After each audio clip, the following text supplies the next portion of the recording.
सावधान। श्री अरहंत सदा मंगलमय, मुक्ति मार्ग का करें प्रकाश मंगलमय।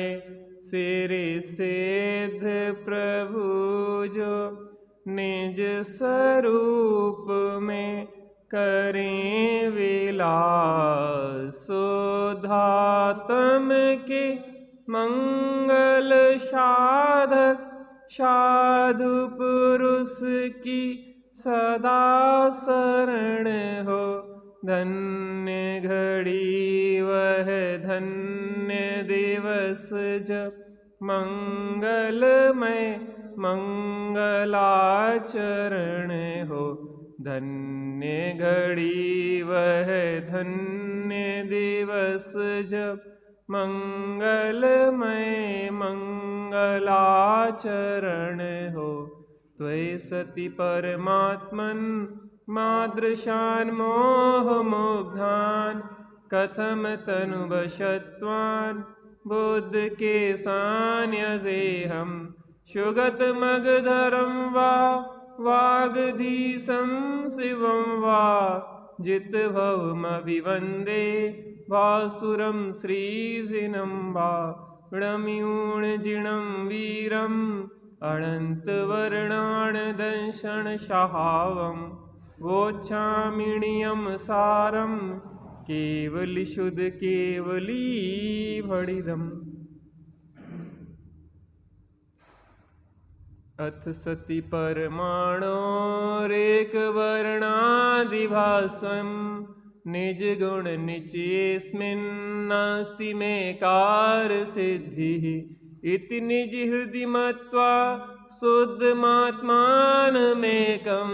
परम सुख पदार्थी भावेद्भव्यलोकः। वर्णादि परमाणु में रहे न कारज सिद्ध, माने भविशुद्धात्म की करे भावना ने।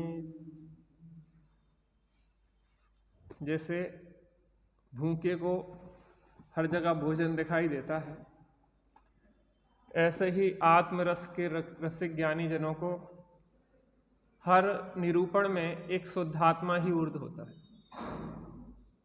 चाहे वह पुद्गल की चर्चा की जा रही हो, लेकिन वहाँ भी अपने आत्म कल्याण के प्रयोजन की सिद्धि करते हैं।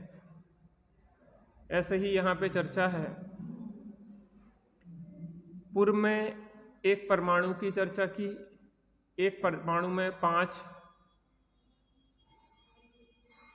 4 गुणों की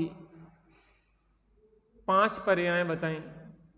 स्पर्श गुण की 2, रस गुण की 1, गंध गुण की 1 और वर्ण गुण की 1 पर्याय यहाँ पे बताई। यहाँ पे कह रहे हैं वर्णादि परमाणु में रहे, उससे मेरे कार्य की सिद्धि नहीं होती। अर्थात वह निज गुण पर्यायों में रहता है। एक परमाणु अपने गुण पर्यायों में रहता है तो उससे मेरे कार्य की सिद्धि नहीं है। यह तो वस्तु का स्वरूप है। पदम भाई साहब, क्या है ये? वस्तु का स्वरूप है ये तो, कि प्रत्येक द्रव्य अपने गुण पर्यायों में रहते हैं।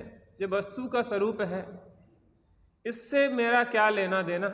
यद्यपि लेना देना किसी अपेक्षा से है, क्योंकि बिना वस्तु के स्वरूप के विचार किए हम जिस पर को अपना मान रहे थे, यह भ्रांति कैसे टूटेगी कि यह पर द्रव्य मेरा नहीं है, मेरा इससे किसी प्रकार का कोई संबंध नहीं है, यह भ्रांति कैसे टूटेगी? इसलिए वस्तु स्वरूप को विचारना भी जरूरी है।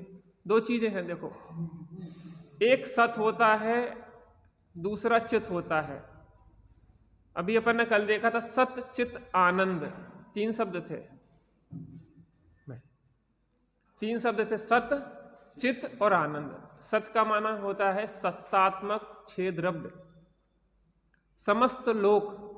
चित माने होता है उन 6 द्रव्यों में, उन सत छह जाति के पदार्थों में अब तुम्हें अगर प्रयोजन साधना है तो अपने चित्त को देखो। किसको देखो? चैतन्य को देखो। और जो चैतन्य में अपना श्रद्धान ज्ञान और स्थिरता करता है तो उसकी परिणति में आनंद होता है। क्या कह रहे हैं? क्या कह रहे हैं? पहले सबसे फर्स्ट स्टेप में इस विश्व की व्यवस्था को समझो। सत स्वरूप छह द्रव्य हैं, छह द्रव्य अपने गुण पर्यायों में रहते हैं। चार द्रव्य तो निरंतर स्वाभाविक रूप से ही परिणमन करते हैं। दो द्रव्यों में स्वाभाविक और व्यवहारिक परिणमन की दोनों की सामर्थ्य है। पुद्गल व्यवहारिक परिणमन करे तो भी उसको कोई फर्क नहीं पड़ता है। लेकिन एकमात्र समस्या किसके साथ है? जीव के साथ है। जीव अगर व्यवहारिक परिणमन करता है तो दुखी होता है और स्वाभाविक परिणमन करता है तो सुखी होता है। तो यहां वस्तु स्वरूप को बताने के बाद यहां कह रहे हैं कि ठीक है, पुद्गल के बारे में मैं तुम्हें जानकारी दे दी है कि पुद्गल में चार गुणों की पांच पर्यायें देखी जाती हैं, लेकिन उससे मुझे क्या? पुद्गल द्रव्य अपने में रहता है, उससे मुझे क्या? मुझे तो इससे प्रयोजन है कि मैं अपने में रहूं। किस में रहूं? किस में रहूं?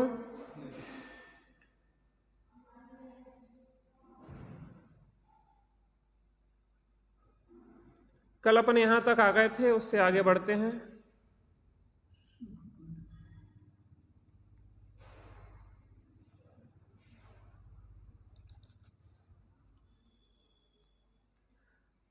आहा, भगवान आत्मा अतीन्द्रिय आनंद की मूर्ति है। जो मिश्री होती है वो काय से बनी होती है? मिठासमय होती है। और आत्मा कायमय है? आनंद आनंद आनंद से बनी हुई है। काय से बनी हुई है बताइए? आनंद की मूर्ति है, अतीन्द्रिय आनंद की है। और अब दो प्रकार का आनंद का विभाजन दो प्रकार से कर दिया, एक इंद्रिय सुख, एक अतीन्द्रिय सुख। एक इंद्रिय आनंद और एक अतीन्द्रिय आनंद। बैठ रहे कि जा रहे हैं? इसलिए तो बैठने के लिए बोल रहा है कि आज प्रसाद लेके जाएं। देख लो जैसी अनुकूलता।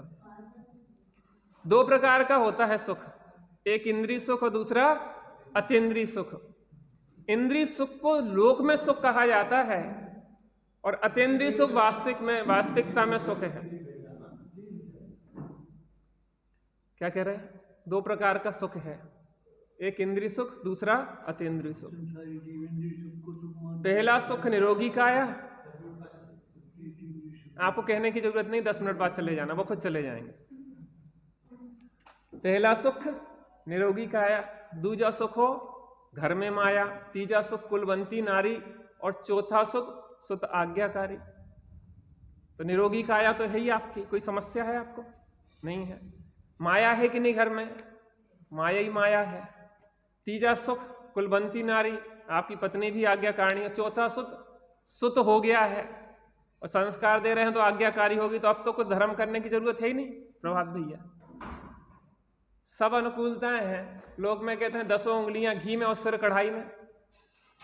अब तो कुछ करना नहीं है, करना कुछ धर्म के नाम पे।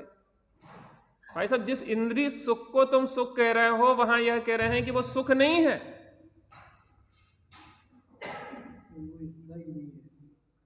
भगवान आत्मा अतीन्द्रिय आनंद की मूर्ति है।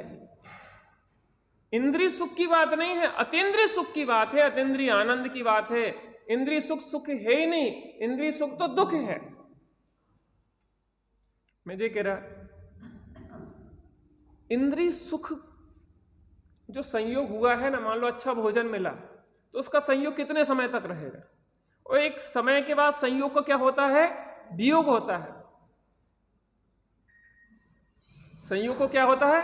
वियोग नियम से और स्वकाल में होता है। तो जिस संयोग में आपने सुख माना और जब वियोग होगा तो उसी अनुपात में दुख होगा कि नहीं होगा?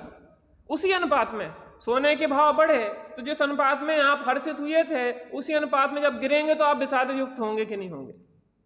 बात समझ में आ रही? आ रही कि नहीं आ रही? यही बात समझने लायक है, वो तो समय खराब है। अच्छा, सब एक अच्छी बात कह रहे थे, कोई पागल भूखा नहीं मर रहा आज के जमाने में। क्या कहा? पागलों के पास ढेर लगा सामान, बहुत सारा भोजन रखा है और वो खाते नहीं है, डला डला सड़ रहा, लोग रख रख के जा रहे। इस शरीर की व्यवस्था तो उदय कर रहा है, तुम्हें इतना दिमाग लगाने की जरूरत नहीं है। तुम्हारा शरीर चलना होगा तो रोटी भी लिखी है निश्चित, पता आपको? इतना दिमाग उसमें काहे को लगा रहा है जो उदय व्यवस्था करेगा। पुरुषार्थ करने की बात है कि हम इस बात को समझें कि इंद्रिय सुख सुख नहीं है, तो इंद्रिय सुख सुख नहीं है तो अतीन्द्रिय सुख की खोज में ताकत लगाओ ना। जो समय शक्ति बुद्धि मिली है वो पैसा कमाने में नहीं लगाना, ना संयोग जुटाने में लगाना, वो तो उदय प्रमाण मिलेंगे, तुम नहीं चाहोगे तो मिलेंगे। आपके बच्चे की व्यवस्था, बच्चा नौकरी करने जाता है, ये बच्चा आपका नौकरी करने जाता नहीं जाता, दुकान अच्छा काम तो करता होगा, रोटी तो बनाता होगा ना, नहीं करता। दुकान पे भी आपकी नौकरी में सहयोग करता कि नहीं? नहीं करता। फिर उसकी व्यवस्था चल रही कि नहीं चल रही? और आपसे अच्छी चल रही कि आपसे नहीं चल रही? आपसे अच्छी चल रही कि बुरी चल रही? उसके कपड़े आपसे महंगे आते कि सस्ते आते? तो कौन कर रहा है व्यवस्था? वो कर रहा है कि उदय कर रहा है? तो आपकी व्यवस्था आप कर रहा है कि आपका उदय कर रहा है? ताकत बुद्धि काय में लगाना, यहां लगाना कि यहां लगाना? एक बार जो कमाई कर लेंगे ना तो जो धूल मिट्टी चक्रवर्ती से 6 खंड 96,000 रानी छोड़ के चले जाते, काय के लिए? क्योंकि वहां सुख नहीं था। प्रभात भैया, प्रभात हो रहा कि नहीं हो रहा? हो रहा है। आत्मा स्वरूप से ही अतीन्द्रिय आनंदमय है। अब आनंद की मूर्ति है और स्वरूप से ही अतीन्द्रिय आनंदमय है, स्वभाव है अतीन्द्रिय आनंद। तुम्हारी परिणति में जो दुख चल रहा है वो अतीन्द्रिय आनंद को न देखने का दुख है। अनंत करोड़ों की संपत्ति हो और व्यक्ति को खबर ना हो, ऐसा भीख मांगता रहे, ऐसी पता? अनंत आनंद की मूर्ति बैठी है अंदर में विराजमान, और हम क्या कर रहे हैं? देख नहीं रहे, बस उसको देखो थोड़ा सा।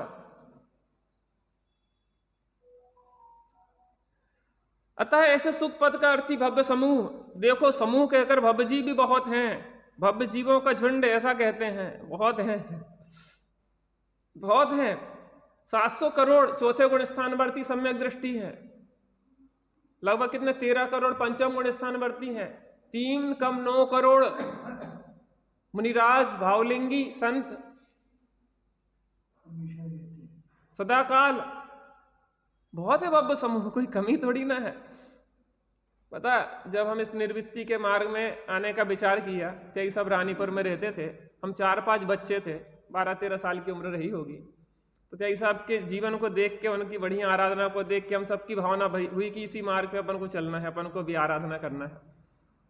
तो 4-5 थे हम लोग, साथ में सोते थे वहां पे रात में, तो सबकी भावना थी। लेकिन 4 लोग तो क्या हुआ कि वो यहाँ वहां कहीं शादी में उसमें उलझ गए। अब हम रह गए अकेले। तो हमने सोचा कि यार अपन अकेले हैं, अपन क्या करेंगे? अकेले देखो, हमने सोचा कि जब अपन जिस मार्ग पे जाते हैं तो अपने साथी भी मिलना शुरू हो जाते हैं। जब मुक्ति के मार्ग में बढ़ेंगे तो जो और बढ़ रहे हैं वो भी तो अपने साथ हो जाएंगे कि नहीं हो जाएंगे? अभी संसार मार्ग माले समूह में है अपन, अब काय में जाएंगे? भव्य समूह में। तो अब अपने में दृढ़ रहे, और त्यागी साहब का आशीर्वाद रहा तो आज हम सही मार्ग पे लगे हैं, सब कुछ होने ही का है। हाँ, भव्य समूह। समूह का अगर भव्य जीव भी बहुत हैं, भव्य जीवों का झुंड है ऐसा कहते हैं। वह भव्य जीवों का समूह यह कहता है कि एक शुद्धात्मा को भाव क्या कह रहा है? जितने भी आचार्य हैं, ज्ञानी हैं, मुनिराज हैं, भगवंत मौन रूप से भी कह रहे हैं, तो क्या कह रहे हैं? शुद्धात्मा को भाव। भव्य समूह माने जो लायक जीव है, पात्रता है जिनमें, जग माही तुम ही सब लायक हो। तुम अपने को नालायक ना समझो। आचार्य देव कह रहे कि तुम क्या हो? ज्ञानी जन क्या कह रहे? तुम लायक नहीं, सब लायक हो, सब लायक हो। सब लायक माने तुम भगवान बनने के लायक हो, भगवान बनने की ताकत है मुझ में। वे शुद्धात्मा को यानी कि परमानंदमय प्रभु ध्रुव चैतन्य आनंद स्वरूप एक आत्मा को भजो। कितनी महिमा करेंगे, थकते नहीं है ज्ञानी है। स्वामी जी 45 साल तक एक ही बात, बार बार वही बात, आत्मा का ध्यान करो, आत्मा को भजो, और कुछ भजने लायक नहीं है, एक ही बात कहते जा रहे हैं। ये थकते नहीं है आखिर? पता, जो जहां से आता है वहीं की गाता है। क्या कहा? जो जहां से आता है वहीं की गाता है। आप किसी विदेश में गए, किसी फॉरेन कंट्रीज में गए कि नहीं गए? कहाँ गए? थाईलैंड गए थे। थाईलैंड से लौटे के आए होगे तो कुछ दिन तक वही चर्चा नहीं होती रही होगी, वही चीजें नहीं घूमती रही होगी, थाईलैंड में ऐसा है, जैसा है वैसा है। आचार्य कुंद कुंद विदेश क्षेत्र से आए थे तो बार बार वैदेही नाथ का स्मरण आता होगा कि नहीं आता होगा? और ज्ञानी जन अंदर बार बार जाते हैं और अंदर से आते हैं तो कौन सी बात कहेंगे कि हम अंदर जाते थे, बड़ा मजा आता है, तुम भी अंदर जाओ। बार बार वही बात करते हैं, फिर अंदर जाते हैं, फिर वही बात करते हैं, फिर अंदर जाते हैं, फिर वही बात करते हैं। तो उनका आनंद है, क्या कहें, और कुछ कहने लायक, सुनने लायक नहीं है। देखो यहां उस एक की ही सेवा करने को कहा है और किसी की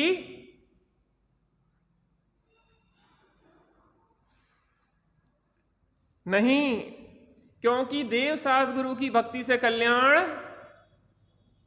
क्या लिखा? क्या लिखा है? बात वही आ जाती है।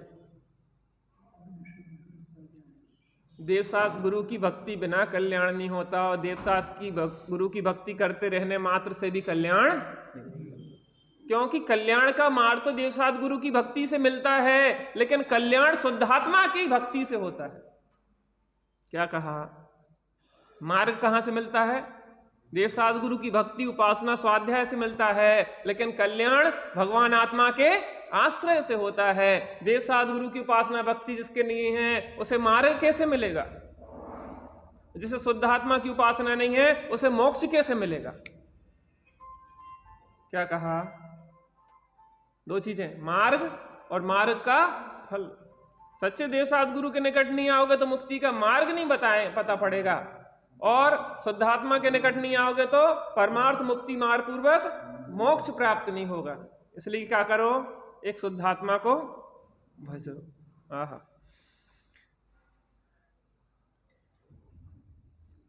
तथा दया दान व्रत भक्ति के राग से भी कल्याण नहीं होगा। अब दया करना तो बंद कर दें।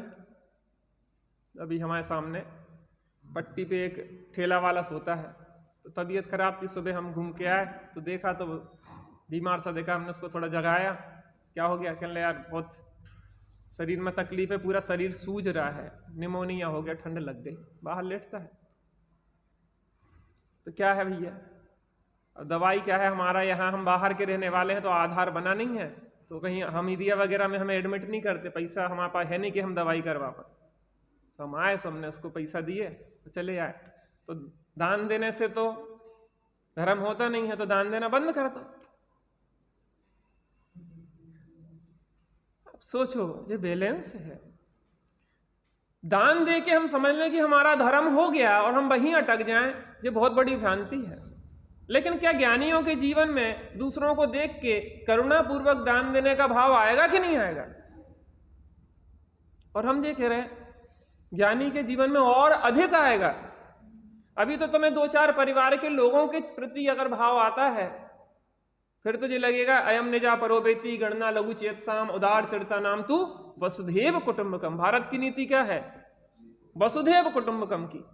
हम दो हमारे दो नहीं, हम सबके और सब हमारे। व्यवहार से देखा जाए तो हम सबके और सब हमारे, और परमार्थ से देखा जाए तो हम ना किसी का के और ना कोई हमारा।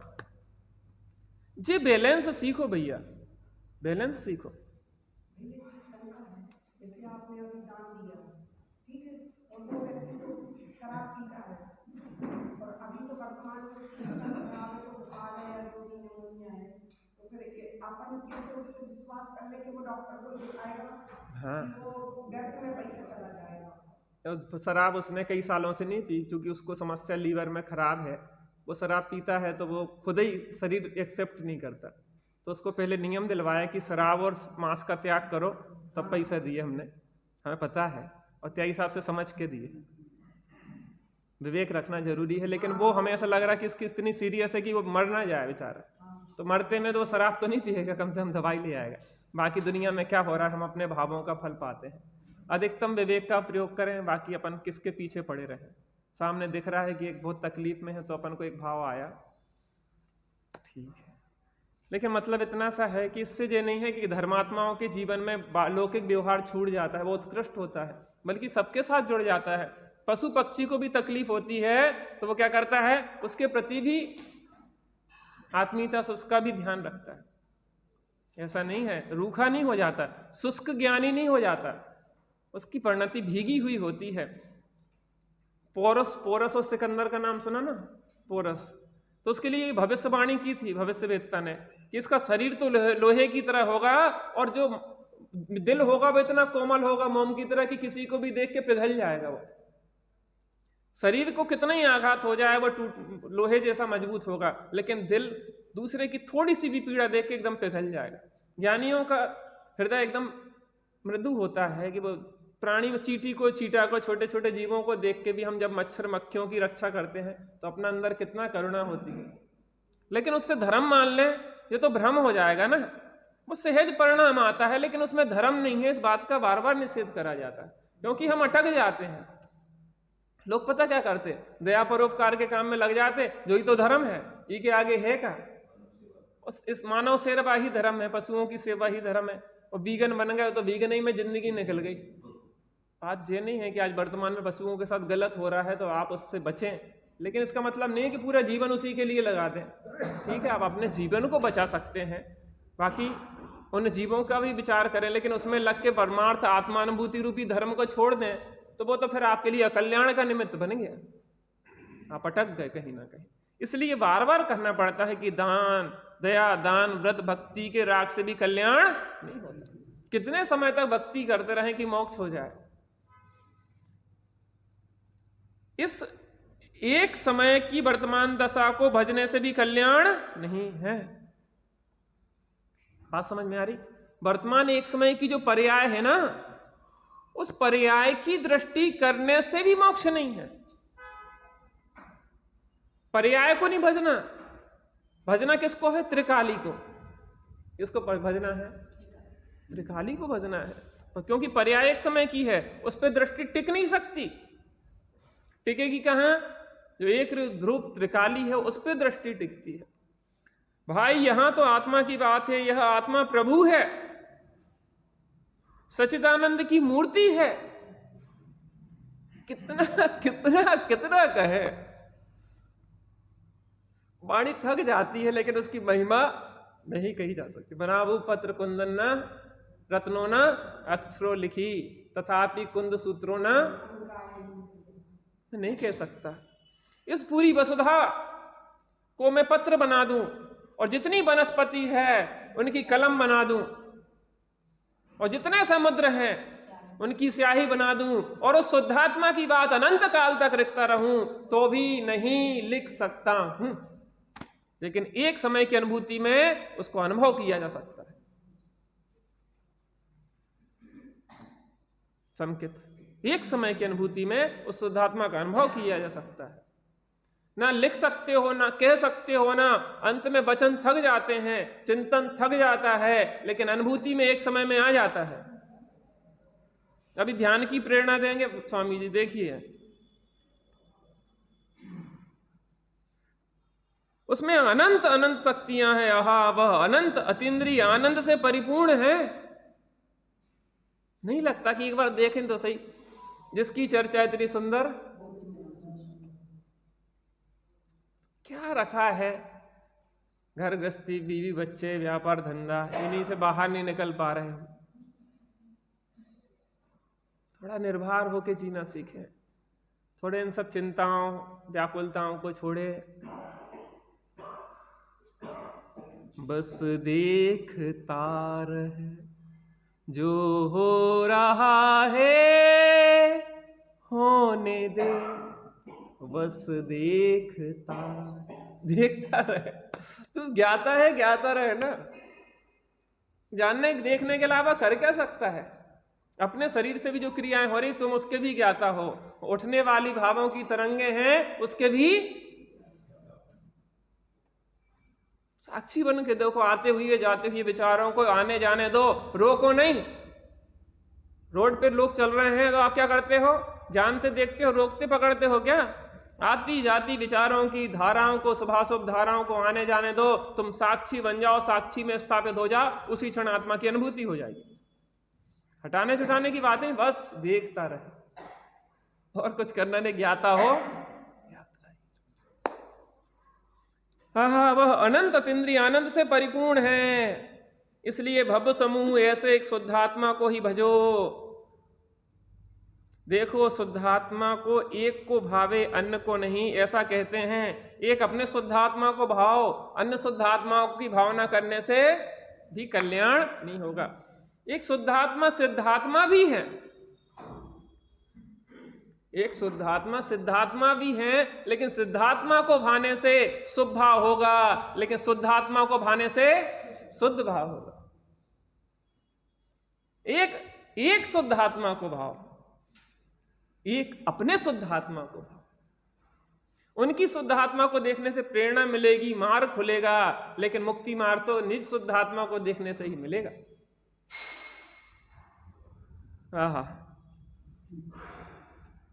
मैं अखंडानंद शुद्ध चैतन्य धातु हूं। अखंड आनंद, अखंड आनंद। जिस समय स्वरूप का आश्रय ले तो परिणति में कैसा आनंद होगा? अखंड। साधि अनंत काल तक रहिए, अनंत अनंत काल यथा तथा शिव चैतन्य स्वरूप। अभी चैतन्य धातु कहा था, अब चैतन्य स्वरूप भी। अपन बाद में पढ़ते ना, सहजानंदी शुद्ध स्वरूपी अविनाशी हूं आत्म स्वरूप, चैतन्य स्वरूप हूं। ऐसे निज स्वरूप के सन्मुख होकर उसमें एकाग्र होना, ध्यान में उसकी भावना करना। स्वामी जी ध्यान का निषेध करते क्या? हमें तो यहां ध्यान ही ध्यान की प्रेरणा दिख रही है उनसे। देखो, बुद्धिपूर्वक बैठना पड़ता नहीं। हमें शुद्धात्मा की अनुभूति करना है तो सामायिक में हम ध्यान करने के लिए या सामायिक करने के लिए थोड़ी देर बुद्धिपूर्वक बैठेंगे कि नहीं बैठेंगे? लगे रहे पापाचार में, व्यापार धंधा में, विषय भोगों में आकंठ डूबे रहे और आत्मानुभूति हो जाएगी, अवसर है।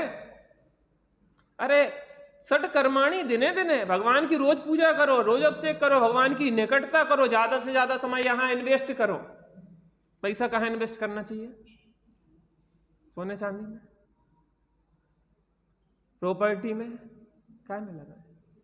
उपयोग भी एक धन है, चैतन्य का धन है उपयोग, और उस उपयोग का इन्वेस्टमेंट इस जगह उस जगह करो जहां पे कि उसकी बढ़ोतरी हो, सदुपयोग हो। दो प्रकार, उपयोग का सदुपयोग और उपयोग का दुरुपयोग। उपयोग धन है, जो धन आपका नहीं है। इस उपयोग रूपी धन का इन्वेस्टमेंट या तो जिनका उपयोग अपने उपयोगवान में स्थिर है उनमें करो, या अपने उपयोग को अपने उपयोगवान में लगाओ। दो चीजें, जिनका उपयोग अपने उपयोगवान में स्थिर है उनमें उपयोग को स्थिर करो, या अपने उपयोग को अपने उपयोगवान में स्थिर करो, अन्यत्र उपयोग भटकाने योग्य। अरे जिसके जीवन में धर्म बुद्धि होती है उसके यहाँ छठ कर्माणी, और उसमें उत्साह बढ़ता है, उसमें इन्वेस्टमेंट बढ़ता है, उसमें समय और वृद्धि करता जाता है। पूजन फिर एक नहीं, उसका जीवन ही पूजनमय हो जाता है। फिर तो उसको टाइम से नहीं है, जब तक मन लगता है बैठता है, घड़ी का रख देता है एक तरफ, और समय सार की उपासना में समय को छोड़ के बस लग जाता है। इसलिए तो निर्वृत्ति का महत्व है। निर्वृत्ति समय खराब करना नहीं है कि निठल्ले लोगों का काम है। जिसको अपना काम करना है तीव्रता से, उसे निर्वृत्ति आवश्यक है, क्योंकि स्वरूप प्रवृत्ति के लिए निर्वृत्ति की महत्वपूर्णता है, महत्व है, उसकी अत्यंत आवश्यकता है। हम अपने जीवन में देखते, जब लगे रहे व्यापार धंधे, उसमें जीवन में कुछ ठीक है, पढ़ते सुनते थे, परिणाम भीगते थे, लेकिन जो कार्य होना चाहिए वो निर्वृत्ति से होगा। जब आप पूरी तरीके से उस पर उतावले उतर जाते हैं, पूरी ताकत लगा देते, झोंक देते हैं, तब काम होता है। ऐसे ढीले ढीले प्रयास से नहीं होता है। थोड़ी मेहनत करी, उसके बाद फिर बंद कर दो तो वो ज्यों को फिर वैसी की वैसी स्थिति हो जाती है। उसको तो सतत सतत धारा प्रवाही आ रहा चलता रहे, और जब तक कि दो फाड़ ना हो जाए तब तक पूरी ताकत झोंक के लगना पड़ेगा। आंशिक निर्वृत्ति तो ली जा सकती ना। बड़े पंडित साहब से किसी ने कहा कि बड़े पंडित साहब हम पैसा इकट्ठा कर रहे हैं और गृहस्थ हैं, बाद में इकट्ठी निर्वृत्ति लेंगे। कहने लगे नहीं, तुम नहीं ले पाओगे, बीवी बच्चे हैं, जिम्मेदारियां जीवन भर हैं। लेकिन आंशिक निर्वृत्ति आज से लो कि अब हम कम से कम 10 मिनट व्यक्तिगत स्वाध्याय करेंगे, हम रोज पूजन करेंगे, धीरे धीरे धीरे यहाँ इन्वेस्टमेंट करो और वहां का इन्वेस्टमेंट घटाओ। काय का इन्वेस्टमेंट? उपयोग का। थोड़ी निर्वृत्ति तो लेना चाहिए ना, उम्र बढ़ती चली जा रही है, 60 प्लस हो गए हैं, रिटायरमेंट हो गया है, फिर भी गृहस्थी में बिल्कुल सक्रियता से लगे हैं। जिम्मेदारी तो थोड़ी सौंपना पड़ेगी, बांटना पड़ेगी, छोड़ना पड़ेगी, थोड़ा अब अंतर्मुखता के लिए तीव्रता से अभ्यास करना पड़ेगा, नहीं तो उपलब्धि नहीं होगी, वहीं के वहीं खड़े रहेंगे भाई, कुछ नहीं मिलेगा। ध्यान में उसकी भावना करना, वर्तमान ज्ञान की दशा का ध्येय विषय ध्रुव को बनाना। वर्तमान ज्ञान पर्याय है, उसका ध्येय किसको बनाना? उस ध्रुव शुद्ध आत्मा को बनाना। वो पर्याय जो दृष्टि पर में भ्रमती वह लौट निज में आ जाए, उसको भावना कहा जाता है। बार बार भावना क्या कहलाते? बार बार एक शुद्ध आत्मा को भाते, बार बार आत्म भावना, भावता भावता जीव लहे केवल ज्ञान। वाह, उसी का नाम धर्म है। प्रश्न, भव्य जीवों को कल्याण करना हो, धर्म करना हो तो क्या करना चाहिए? आपका प्रश्न है। क्या करें हम? लोग पूछते हैं हमें कल्याण करना तो क्या करें? भव्यों के समूह को, एक शुद्ध आत्मा को भाना चाहिए। किसको भाना चाहिए? किसको भाना चाहिए? किसको? भव्य जीवों को। किन भव्य जीवों को? जिन्हें अपना कल्याण शीघ्र करना है। तो किसको भाना चाहिए? शुद्ध आत्मा को भाना चाहिए। आप कहीं रहें, व्यापार धंधा घर गृहस्थी, एक बार कला सीख लें, एक बार मक्खन बन जाए। गुरु काम कुछ नहीं करता, वो क्या करता है? उस दूध से दही जमाता है, दही से क्या करता है? मथ के मक्खन निकालता है और फिर उसी छाछ में उस मक्खन को डाल देता है। ज्ञानी शुरू शुरू में जंगल जाते हैं, लेकिन फिर भीड़ के बीच में आ जाते हैं। क्या कहा? प्रारंभिक भूमिका में आराधना को प्रारंभ करने या वृद्धिंगत करने के लिए या पूर्णता के लिए भीड़ से दूर होना पड़ता है, और जब आराधना खूब बढ़ जाती होती, पूर्णता को हो जाती, तो भीड़ के बीच में आ जाते हैं। तीर्थंकर जीवन भर धर्मोपदेश देते नहीं हैं, दीक्षा लेने के बाद मौन हो जाते हैं, और लेकिन केवल ज्ञान होने पे भीड़ के बीच में आ जाते हैं। ऐसी वैसी भीड़ नहीं, 3 लाख श्राविकाएं और 1 लाख श्रावक और असंख्यात देवगति के देव और त्रियंच, इतनी भीड़ के बीच में आ जाते हो। अब क्या हो गया है? मक्खन बन गया है, अब डूबने वाले नहीं हैं। यद्यपि वो डूबेंगे नहीं, अन्य डूबने वालों को भी तिरा दे। आती बात समझ में कि नहीं? लेकिन अभी प्रारंभ करना है तो थोड़ा सा एकांत तो ढूंढना पड़ेगा। प्रभात भैया, तो मैं अभिषेक भैया महीने में 1 दिन आते हैं, आश्रम रहते हैं। अब तुम भी 1 महीने में कम से कम 1 दिन के लिए समय निकालो। रिश्तेदारी काय के लाने होती है भैया? हाँ, तुम्हारा भैया नहीं आए?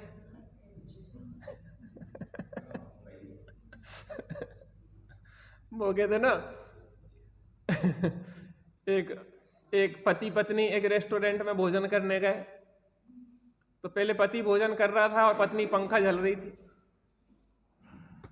और फिर पत्नी भोजन करने लगी तो पति पंखा झलने लगा। तो उस वेटर ने पूछा कि आप लोगों में प्रेम बहुत है, क्या बात है, एक साथ भोजन नहीं किया, एक एक जन को खड़ा रहे हो? कहने बात वो नहीं है प्रेम की, बात क्या है, दांतों का सेट एक ही है। तो इनने लगाया, जब इनने छोड़ा तो हमने लगा लिया।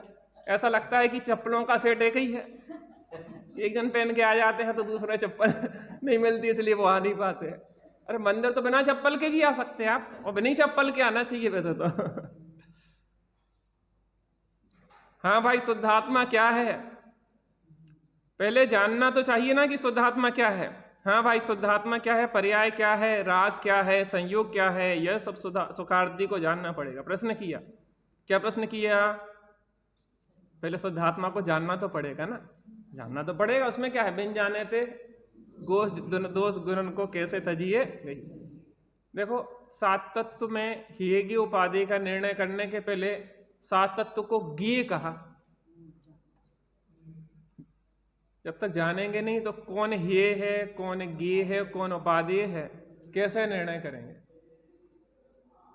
बजू भाई आपको तकलीफ ना हो जाए, यहाँ बैठ जाते स्टूल। अरे आपकी तकलीफ हो जाएगी, हमें विकल्प रहते हैं। साधर्मी इतने प्रेम से आते हैं, इतनी तकलीफ के बाद भी बैठते हैं।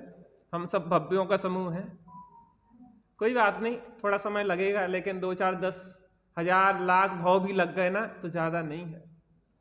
निर्णय हो जाए कि अब मोक्ष जाएंगे, भव्य समूह में बैठे हैं। देर है अंधेर नहीं है। हाँ भाई, शुद्धात्मा क्या है, पर्याय क्या है, राग क्या है, संयोग क्या है, ये अब सब सुखार्थी को जानना पड़ेगा। जानना तो पड़ेगा कि शुद्धात्मा क्या है, पर्याय क्या है, राग क्या है, संयोग क्या है।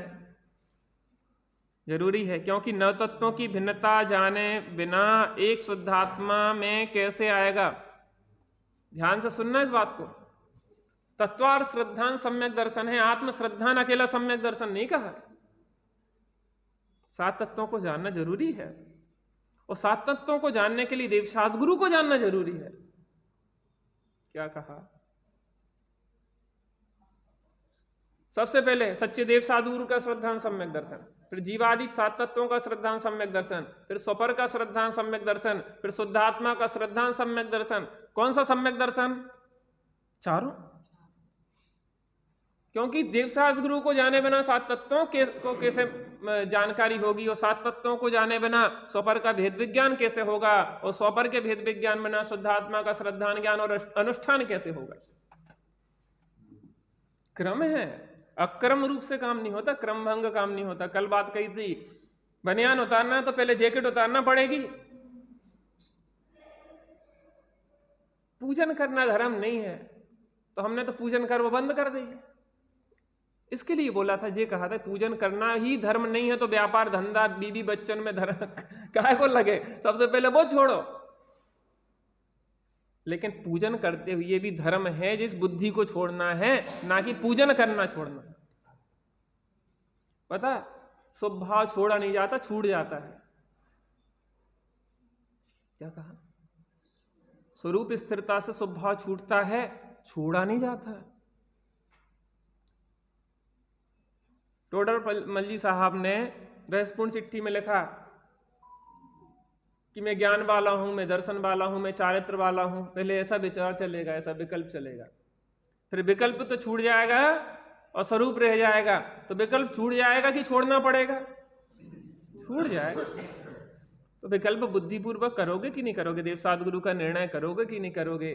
तत्वों का विचार करोगे, स्वपर भेद विज्ञान करोगे, स्वशुद्धात्मा के बारे में विचार करोगे कि नहीं? ऐसे थोड़े में। आहा भाई, बात बहुत सूक्ष्म है। सच्चिदानंद स्वभावी अपने आत्मा का ध्यान छोड़कर इसने अन्य ध्यान तो अनंत बार किए, परंतु उससे कुछ लाभ नहीं हुआ। इतनी ध्यान की प्रेरणा दे रहे हैं स्वामी जी बाबा। एक शुद्धात्मा का ध्यान नहीं किया, अपने स्त्री पुत्र कुटुंब परिवार का ही ध्यान करते रहे, संयोगों का ही ध्यान करते रहे, शरीर का ही ध्यान करते रहे। बिना ध्यान के कोई रहता नहीं है। क्या कहा? क्या कहा? क्योंकि ध्यान 4 प्रकार के होते हैं। आर्त ध्यान, रौद्र ध्यान तो निरंतर चल ही रहे हैं। पुरुषार्थ तो है धर्म ध्यान और शुक्ल ध्यान में। तो आर्त रौद्र ध्यान की बात नहीं है। धर्म ध्यान पूर्वक, सविकल्प धर्म ध्यान पूर्वक, निर्विकल्प धर्म ध्यान की बात है, क्योंकि शुक्ल ध्यान तो इस काल में होता नहीं है।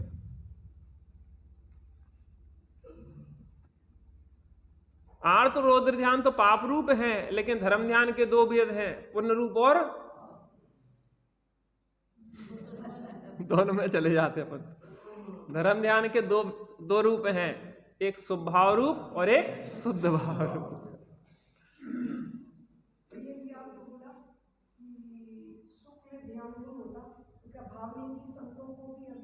नहीं होता, वो श्रेणी चढ़ने वालों को होता। आहा, परंतु उससे कुछ लाभ नहीं हुआ और 84 के जन्म मरण ज्यों के त्यों चलते रहे। इसने अनंत बार भव भव में जिन वर की पूजन की, परंतु ये सब तो राग था, इसमें धर्म कहां था।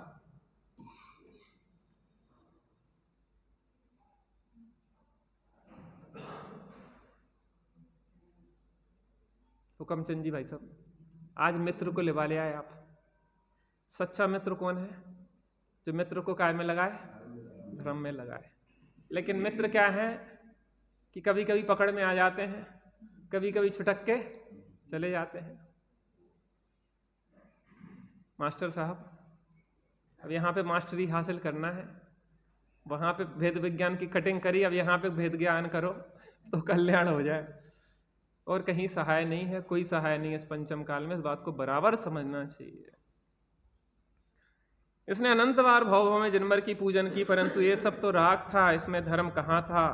सम्यक ज्ञान दीपिका की भूमिका में भी आता है कि साक्षात तीर्थंकर भगवान जब समोषण विराजमान थे, तब इसने अनंत बार मणि रत्न के दीपक, हीरों के थाल और कल्पवृक्षों के पुष्प से भगवान की पूजा की, तथापि उससे आत्मा का कुछ हित नहीं हुआ। मास्टर साहब, आप पूजन करके आए, धर्म हुआ कि नहीं हुआ? धर्म को समझने के स्थान है वो, लेकिन धर्म तो आत्मा के आश्रय से होगा। क्योंकि बस शुभ राग है, शुभ विकल्प है, पुण्य है, धर्म नहीं है। यह बात कठोर होने पर भी सत्य तो यही है। चलिए थोड़ी देर बैठते हैं।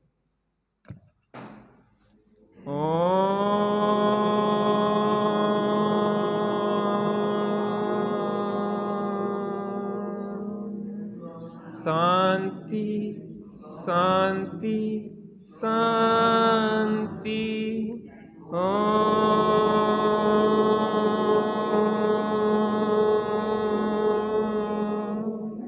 शांति शांति शांति।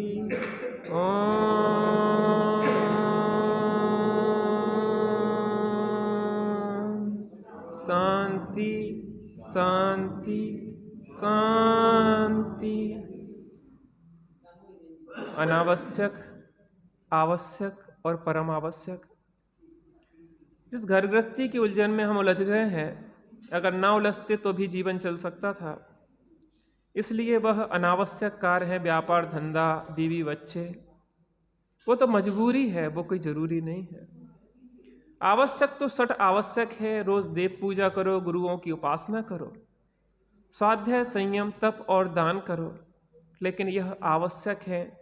परम आवश्यक तो शुद्धात्मानुभूति है, क्योंकि उससे ही धर्म होता है, उसी से कल्याण होता है। भगवान की पूजन करें और भगवान की पूजन करते करते भगवान आत्मा की पूजन होने लग जाए तो वही सच्ची पूजन है। गुरुओं के निकट रह के परम गुरु शुद्धात्मा की उपासना हो, वही गुरुओं की उपासना है। स्वाध्याय करते करते स्वरूप में परिणति डूब जाए, वही वास्तव में स्वाध्याय है। यह 6 आवश्यक परम आवश्यक शुद्धोपयोग के लिए है। हम भी स्वाध्याय करके उस स्वरूप साधना का अभ्यास करते हैं थोड़ी देर बैठ के।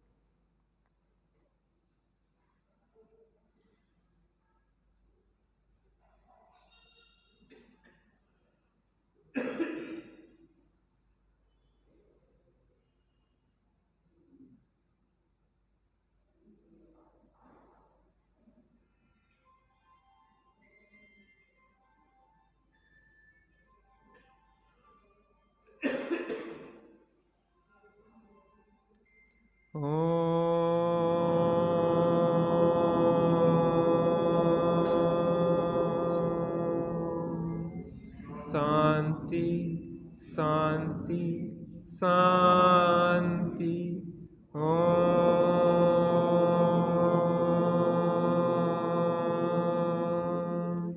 शांति शांति शांति।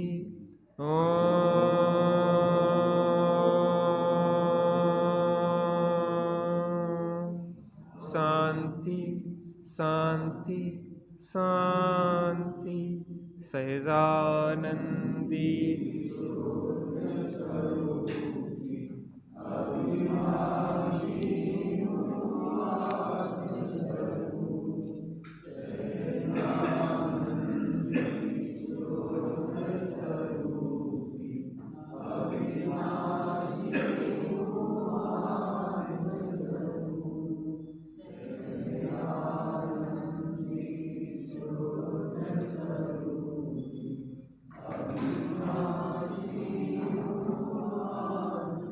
मिथ्यात्म नास वेखो, ज्ञान के प्रकाश वेखो, आपा पर भास वेखो, भानु सी बखानी है। छहों द्रव्य जान वेखो, बंद विधि मान वेखो, स्वपर पिछान वेखो, परम प्रमाणी है। ताय वेखो, जीवन के जताय वेखो, काहू न सताय वेखो, भव्य और आनी है। जहाँ तहाँ तार वेखो, पार के तार वेखो, सुख विस्तार वेखो, वही जिन वाणी है। जा वाणी के ज्ञान से सूझे लोकालोक, शो वाणी मस्तक नमो।